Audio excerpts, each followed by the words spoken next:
ज्यांची नवनियुक्त जिल्हा नियोजन मंडळावरती नियुक्ती झाली, म्हणजेच डीपीडीसी मध्ये, ते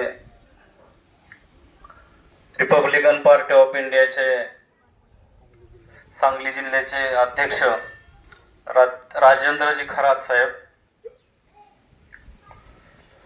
रिटायर्ड PSI खानापूर तालुक्याचे RPIचे अध्यक्ष नवनीतजी लोंढे साहेब,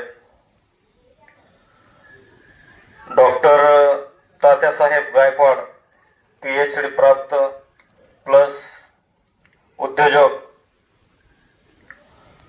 होलार समाज यंग ब्रिगेड संघटना महाराष्ट्र राज्याचे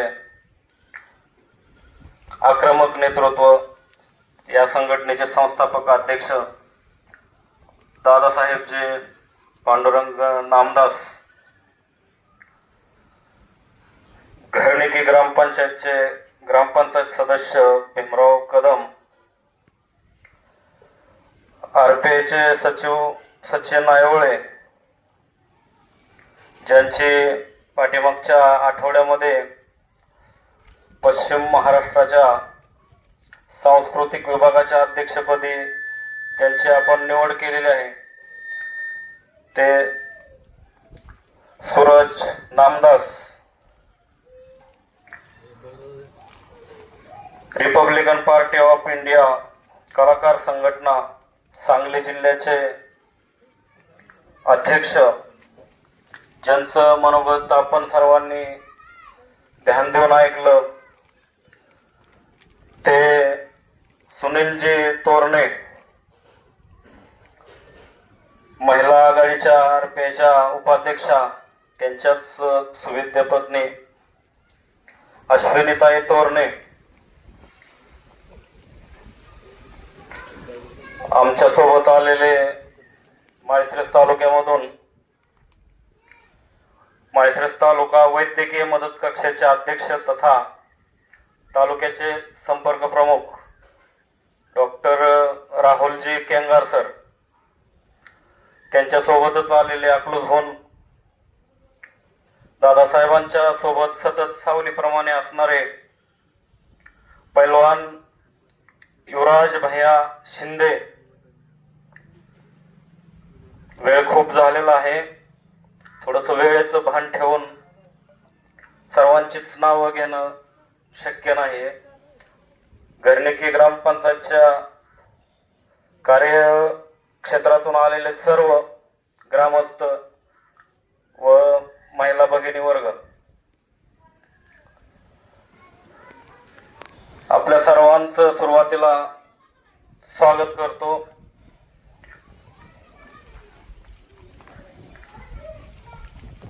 आता आपण ऐकलंय सुनील भाऊंनी जे काही मार्गदर्शन केलं, त्याच्यामध्ये त्यांनी काय मुद्दे मांडले.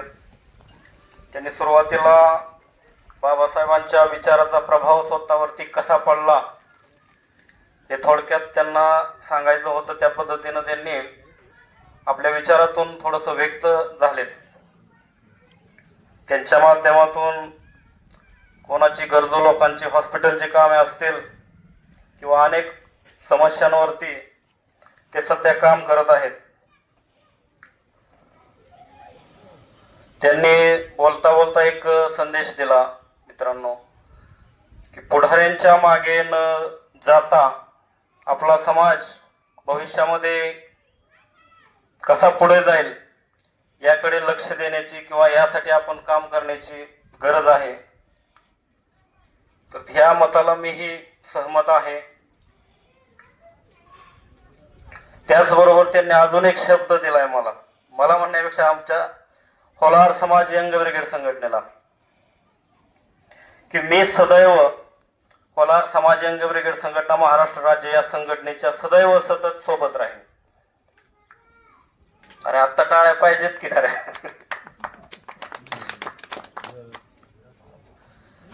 पुढे सांगितलं, बाबासाहेब जाणून घेण्यासाठी मला पोतराच की सोडायची गरज नाही पडली किंवा मला जात बदलण्याची गरज नाही पडली. मित्रांनो, हे दोन वाक्य खूप काय सांगून जातात की बाबा, जर आपल्याला आक्रमकपणे समाजामध्ये जर काम करायचं असेल तर जे काय जुन्या परंपरेनुसार, जुन्या रूढीनुसार जे काय आपल्याला अडथळे होते, तर त्यांनी सांगितलं ह्या अशा गोष्टींचा मला कुठलाही अडथळा येत नाही, माझं समाजकार्य हे चालूच राहतंय. तर त्यांच्या विचारांना मी सहमत आहे. कोलार समाज यंग ब्रिगेड संघटना भविष्यामध्येही त्यांच्या सोबत राहील. त्याचबरोबर विशालजी काटे या युवकाने एक मेसेज दिला की सुनील भाऊचं त्यांनी तोंड भरून कौतुक केलं की सामाजिक कामं करत असताना सुनील भाऊ हे नेहमीच अग्रेसर असतात. त्यांची सामाजिक कामं सतत कलाकार संघटनेच्या माध्यमातून चालूच असतात. मित्रांनो, जो काम करतो त्याला प्रोत्साहन हे दिलं पाहिजे. रिपब्लिकन पार्टी ऑफ इंडिया आणि होलार समाज यंग ब्रिगेड संघटना हे मित्रांनो एकच आहे. थोडस समजून घ्या. होलार समाज यंग ब्रिगेड या संघटनेचा जन्म कसा झाला, अगदी 2 मिनिटांमध्ये थोडक्यात सांगण्याचा प्रयत्न करतो. संघटनेचे संस्थापक अध्यक्ष सुरुवातीच्या काळामध्ये काही नेत्यांच्या संपर्कामध्ये होते. त्या नेत्यांच्या सोबत ते त्यांच्यासोबत फिरू लागले. पण ते फिरत असताना त्यांच्या गोष्ट एक लक्षात आली की आपण आज ज्या नेत्यांच्या पाठीमागे फिरतोय, मग ह्या नेत्यांचं वर्तन काय आहे, यांचं कार्य काय आहे, हे समाजाची कशा प्रकारे दिशाभूल करत आहेत, समाजाला कशा प्रकारे फसवणूक करत आहेत, हे त्यांना काय बघवेना. त्यांनी संपूर्ण महाराष्ट्रामध्ये फिरून एक दौरा केला आणि त्यामध्ये लोकांशी संपर्क साधून, लोकांच्या सोबत जाऊन संवादातून, सुसंवादातून त्यांच्या एक गोष्ट लक्षात आली, अरे कुणीतरी का होईना पण एकदा उभा राहण्याची गरज आहे. का तर समाजाला एकदा वेगळ्या दिशेला घेऊन जाणारी लोक, मला पुढारी म्हणा, 2 हाना पण मला पुढारी म्हणा, ह्या प्रवृत्तीची लोक हे समाजामध्ये आहेत. ते फक्त होलार समाजामध्येच नाही तर प्रत्येक समाजामध्ये अशा प्रवृत्ती आहेत मित्रांनो. ह्याला कुठंतरी आळा बसला पाहिजे. यासाठी त्यांच्या डोक्यात एक कल्पना आली. त्यांनी एक हेरलं होतं मित्रांनो, हा तरुण खऱ्या अर्थाने या देशाचं भविष्य आहे.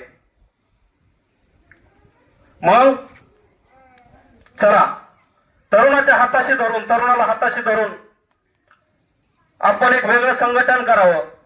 या संघटनेच्या माध्यमातून लोकहिताची कामं होतील, लोक कल्याणाची कामं होतील, या उद्देशाने मित्रांनो या संघटनेचा जन्म झाला. आणि आता मला आनंद आहे, अशातच तुमच्या या जिल्ह्यामधून, सांगली जिल्ह्यातून सुनील भाऊच्या माध्यमातून, सूरज नामदासच्या माध्यमातून आम्हाला निरोप आला आणि आम्हाला तुमच्या बरोबर तुमच्याकडे येता आलं, विचाराची देवाणघेवाण करता आली. आपण कुठलंही काम करत असताना मित्रांनो बाबासाहेबांच्या विचारावरती चालायचं आहे.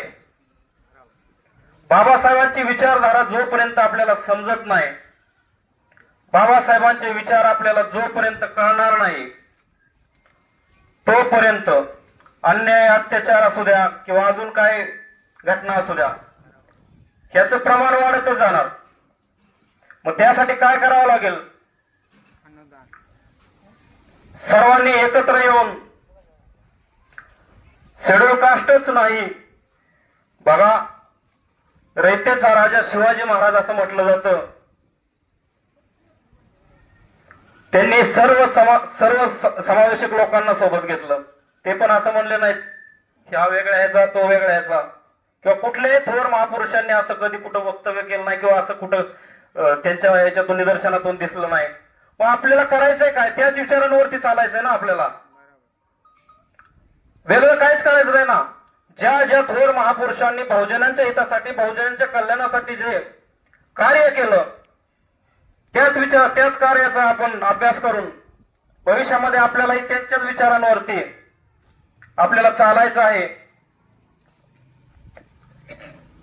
छोटासा एक प्रसंग सांगतो डॉक्टर बाबासाहेब आंबेडकर यांच्या जीवनातील बालवयामध्ये घडलेला. बाबासाहेबांना दरवाजाच्या बाहेर वर्गाच्या बाहेर बसावं लागलं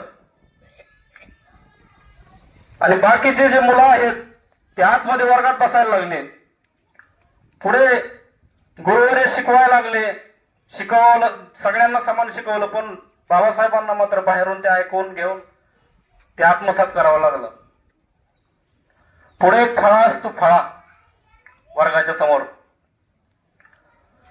एक अवघड गणित, लोंढे साहेब, एक अवघड गणित त्या शिक्षकाने विचारलं, बाबा हे गणित कोण सोडवल? संपूर्ण वर्ग बघतोय पण कोणाचाही हात वर होत नाही. हात वर झाला तो बाहेर बसलेल्या बाबासाहेबांचा. बाबासाहेब म्हणले, हो सर, मी हे गणित सहज सोडवू शकतो. बाबासाहेबांकडे खडू दिला. बाबासाहेब गणित सोडवायसाठी समोर यायला लागले वर्गाच्या फळ्याच्या समोर. सर्व मुलांचा आवाज आला, हो थांबा. सर म्हणले, काय झालं? सरांना म्हणले, आमचे डबे आहेत त्या फळ्याच्या पाठीमागे, ते आम्हाला डबे उचलू द्या. आता ते बाबासाहेब फळ्याला हात लावतील, फळ्याचा स्पर्श डब्याला होईल, डब्याचा स्पर्श अन्नाला होईल आणि ते अन्न विटाळेल. बघा, मला सांगायचं एकच, त्या फळ्यापर्यंत जायला सुद्धा किती संघर्ष करावा लागतोय. पण ह्या दुसरी बाजू अशी आहे, ज्याला त्या फळ्याजवळ जाता येतंय पण गणित सोडवता येत नाही, आणि ज्याला फळ्यापर्यंत जायला बंधन आहेत, त्या माझ्या डॉक्टर बाबासाहेब आंबेडकरांना काय वेदना झाल्या असतील. यंग ब्रिगेड असू द्या, रिपब्लिकन पार्टी ऑफ इंडिया असू द्या, किंवा अजून कोणी असू द्या, सर्वजण मिळून एकत्र काम करूया. थोडस मला आता बोलायला जड जात आहे, त्यामुळे थोडस मी थांबतो. जय भीम. जय भीम. जय भीम. जय भीम.